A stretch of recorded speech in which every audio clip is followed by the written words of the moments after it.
Words reveal character more than promises ever do. Promises are easy to make because they live in the future, where accountability is weak and consequences are distant. Anyone can speak about what they will do, who they will become, how they will change. But words spoken in ordinary moments, especially under pressure, are not rehearsed. They are instinctive. They come from habit, belief, and inner structure. This is why casual language carries more truth than dramatic declarations. When someone is calm, challenged, disappointed, or confronted, their words expose their emotional discipline. Do they take responsibility or do they deflect? Do they listen or do they dominate? Do they show awareness or do they protect their ego at all costs? These moments cannot be faked for long. Promises are masks. Daily language is the face underneath. Many people stay attached to potential instead of reality. They hear promises and imagine a future version of someone that does not yet exist. But character is not built in imagination. It is built in repetition. The way a person speaks to you when they are tired, frustrated, or disagreed with is the most honest signal you will ever receive. That tone is not accidental. It is practiced. Words also reveal how someone sees power. A person who frequently minimizes, mocks, or dismisses others through language is not joking, even if they hide behind humor. They are testing boundaries. They are measuring how much disrespect they can express without consequences. Over time, language like this becomes sharper, more frequent, and more personal. This is how erosion begins, quietly. Notice how someone speaks about people who are not present. The language they use toward others will eventually be used toward you. Respect is not selective. If kindness only appears when it benefits them, it is not kindness, it is strategy. Words spoken behind closed doors reflect internal values, not social performance. Promises often appear when behavior is questioned. When actions fall short, words are used to restore comfort. This creates confusion. You begin to doubt what you see because what you hear sounds convincing. But consistency does not require explanation. Truth does not need decoration. A person aligned with integrity does not rely on grand language to maintain trust. Their behavior speaks before their mouth does. Language also reveals emotional maturity. Someone who constantly escalates conflict through words, who uses blame, exaggeration, or emotional pressure, lacks regulation. They may appear confident, but confidence does not need to overpower others. Calm words indicate inner stability. Aggressive or dismissive words indicate unresolved tension. Listen to patterns, not isolated statements. Anyone can have a bad day. Character is revealed when the same phrases appear again and again, the same excuses, the same deflections, the same invalidations. Repetition removes coincidence. At that point, words stop being expressions and start becoming evidence. People often say they were blindsided, but the truth is usually quieter. The signs were spoken, not shouted. They were heard, but ignored. Learning to listen without attachment is a discipline. It requires you to value clarity over comfort. It requires you to accept what is being shown instead of what you hope will appear. Words shape the environment you live in. Over time, they either strengthen you or weaken you. They either sharpen your self-trust or slowly erode it. Choosing what language you allow around you is choosing the quality of your inner world. And every interaction is teaching you something about who someone is. Whether you decide to learn from it or not, emotional invalidation is a silent form of control. It rarely announces itself loudly, and that is what makes it dangerous. It enters conversations calmly, often disguised as logic, humor, or concern. When someone dismisses your feelings, questions your reactions, or reframes your pain as a flaw, they are not engaging with you. They are reshaping reality to protect themselves. Over time, this creates confusion, and confusion weakens judgment. The most common form of invalidation sounds harmless. Phrases like, "You're overreacting," "You're too sensitive," or "That's not what I meant," shift attention away from the impact of behavior and onto your emotional response. The focus quietly moves from what was done to how you reacted. This reversal trains you to police your own emotions. Instead of evaluating the situation clearly, control does not always come through force. Often it comes through repetition. When your feelings are consistently minimized, you begin to hesitate before expressing them. You measure your words. You soften your tone. You apologize for reactions that never needed apology. This hesitation is not growth. It is self-erasure. And once self-erasure becomes habit, the other person gains power without ever asking for it. Emotional invalidation also disrupts self-trust. Human intuition is built through emotional feedback. When that feedback is repeatedly denied, your internal compass becomes unreliable. You start seeking permission to feel. You ask others to confirm whether your reactions are justified. This dependence is not accidental. A person who benefits from your doubt has no interest in restoring your clarity. Another layer of invalidation appears as intellectual superiority.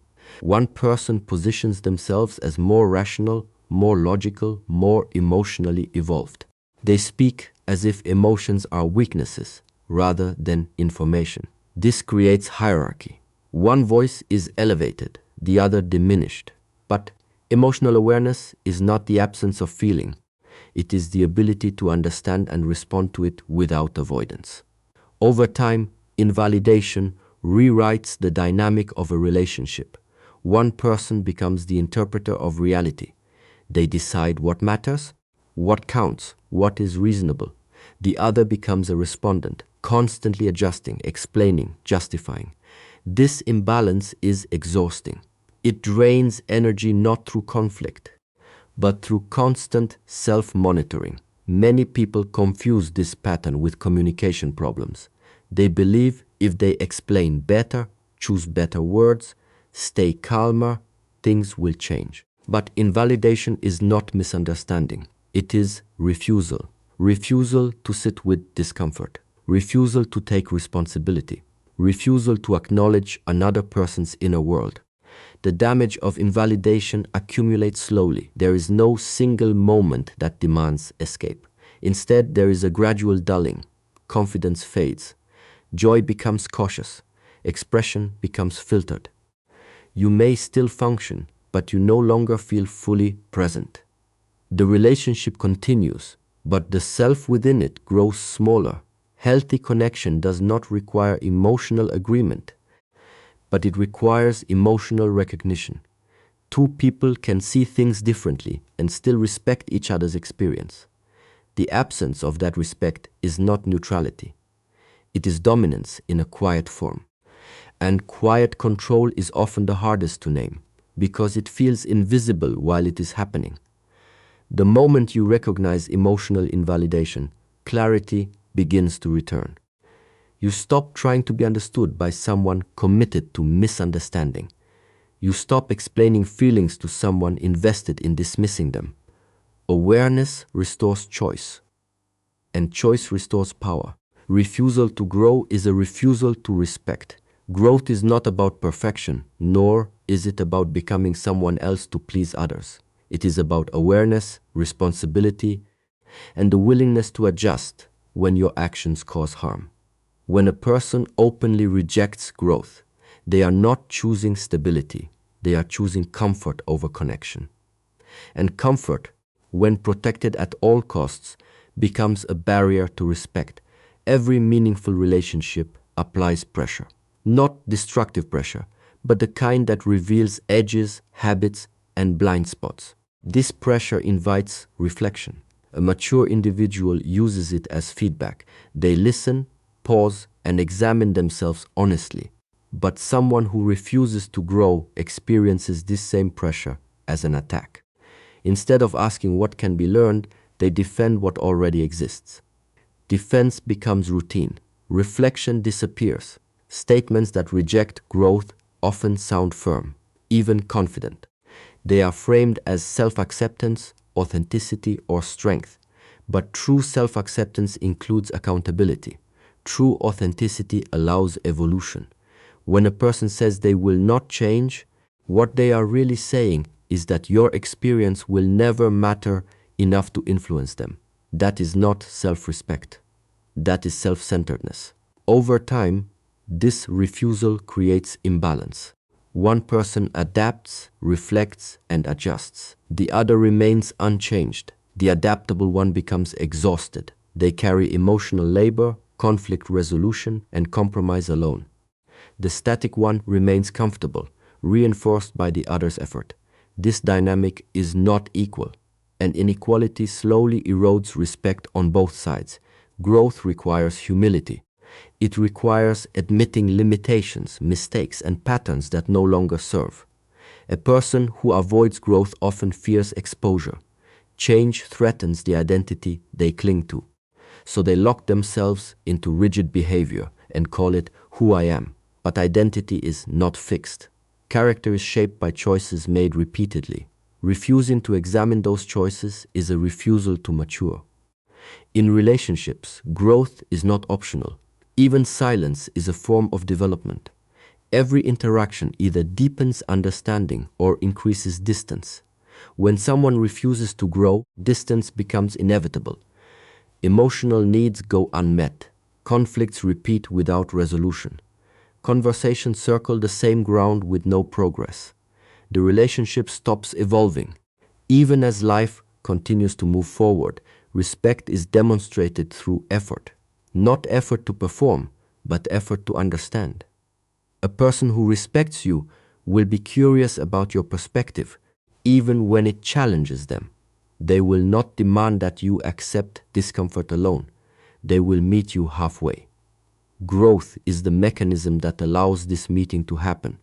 Without growth, promises lose meaning. Apologies become empty. Patterns repeat. The same harm occurs, followed by the same justification. Over time, trust erodes, not because of a single failure, but because of consistent unwillingness. The message becomes clear.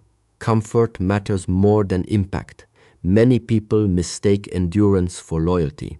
They stay with someone who refuses to grow, hoping time will soften them.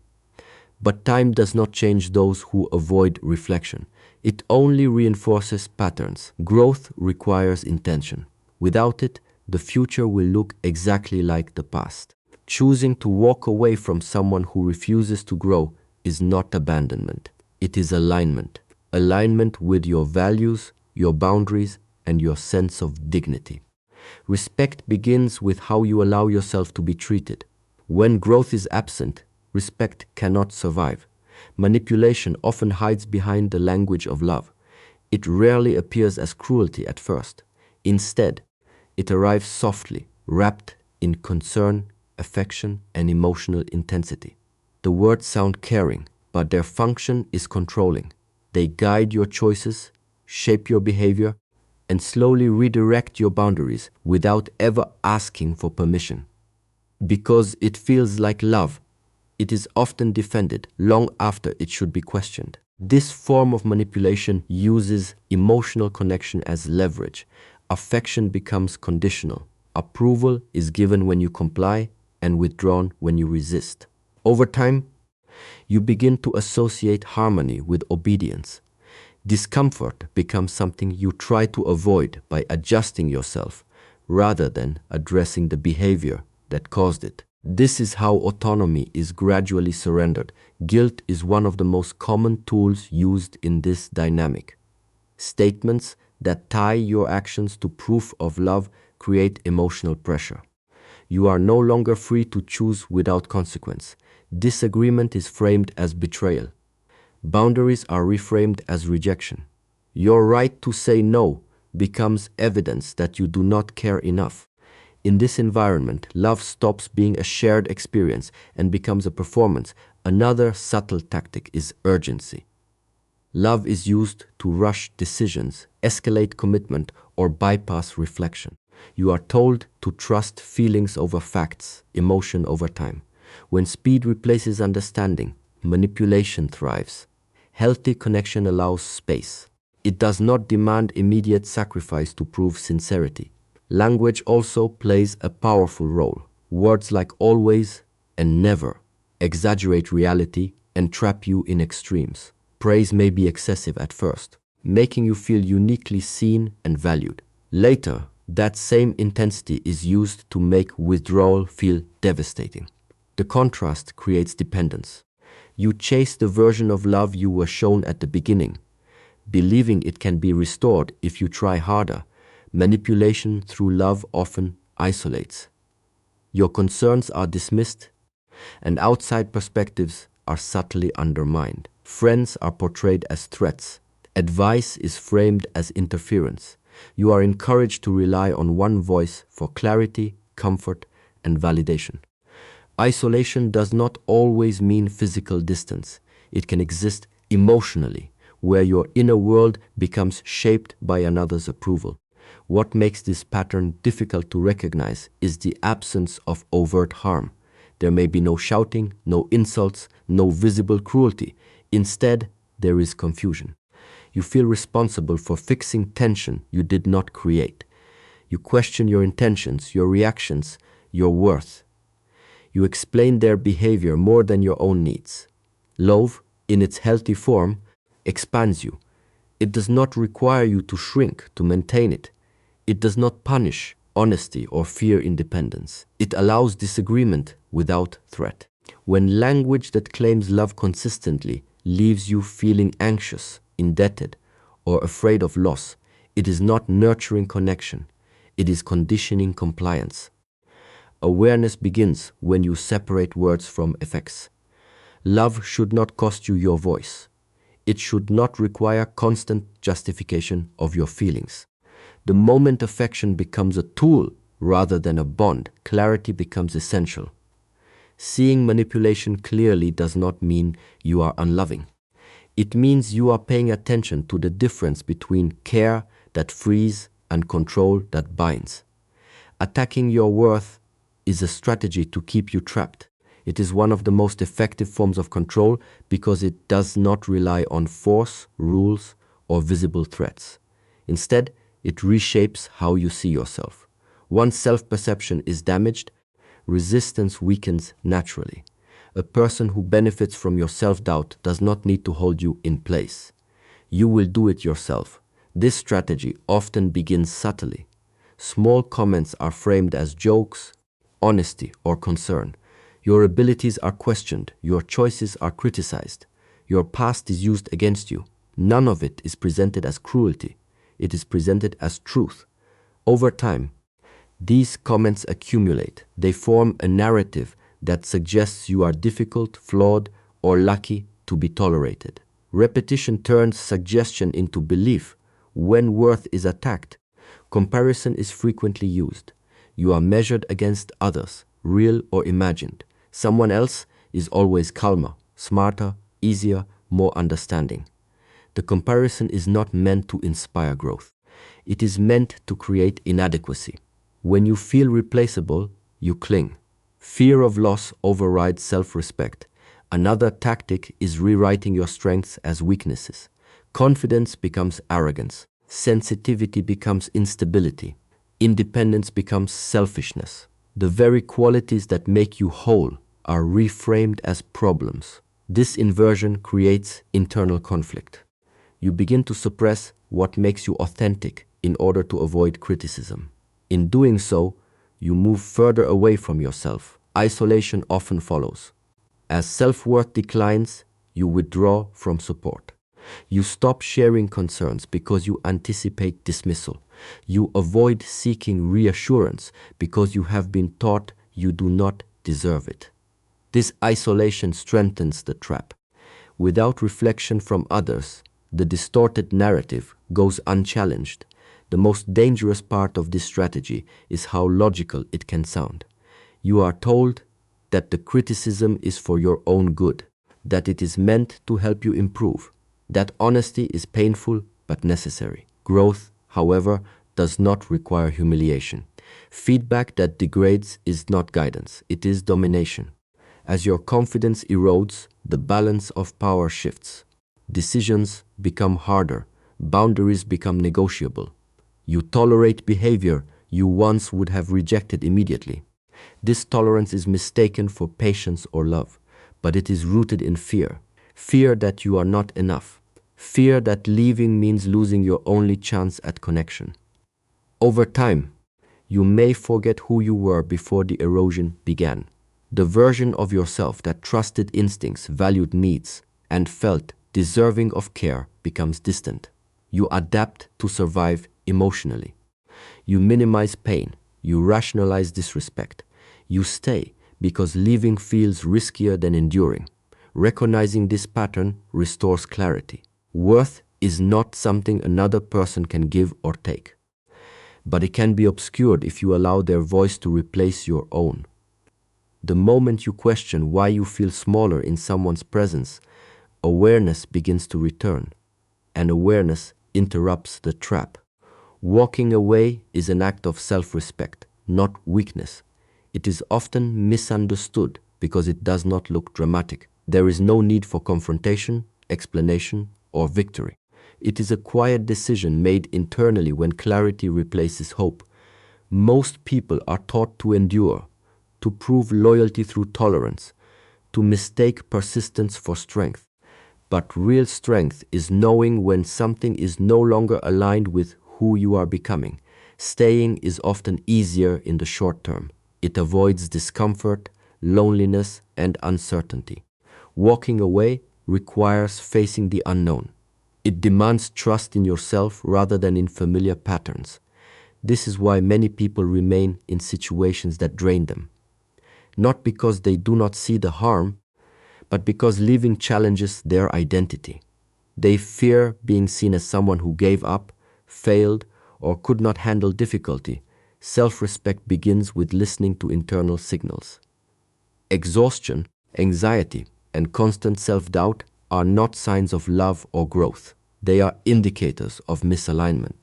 When your energy is consistently spent managing someone else's behavior rather than building your own life, something is wrong. Walking away restores balance by redirecting attention back to what you can control. There is a difference between patience and self-abandonment. Patience allows time for effort, learning, and mutual change. Self-abandonment ignores repeated patterns in the hope that endurance will transform them. When the same harm occurs without accountability, patience turns into permission. Walking away removes that permission. Many people wait for closure before leaving. They want understanding, validation, or an apology. But closure is not always given. Sometimes it is created through action. Leaving is a form of communication. It says that your boundaries are real, even when they are not respected. It affirms that your standards do not require negotiation. Walking away also challenges the belief that love must be earned through sacrifice. Healthy connection does not require you to diminish yourself. It does not ask you to carry pain silently to preserve peace. When peace is maintained by your silence, it is not peace, it is suppression. The fear of walking away is often rooted in attachment to potential. You imagine what could be if things changed. But potential is not a promise, it is an idea. Basing your life on ideas rather than reality leads to stagnation. Walking away grounds you in what is, not what might be. Self-respect grows with each decision that honors your values. The first time you walk away, it feels heavy. The second time, it feels clearer. Eventually, it becomes natural. You stop negotiating with situations that compromise your dignity. You stop explaining why you deserve basic respect. Your standards become visible through your actions. Walking away is not about punishing the other person. It is about protecting your inner environment. You cannot heal in the same space that continuously harms you. Distance creates perspective. Perspective restores self-trust. And self-trust is the foundation of strength.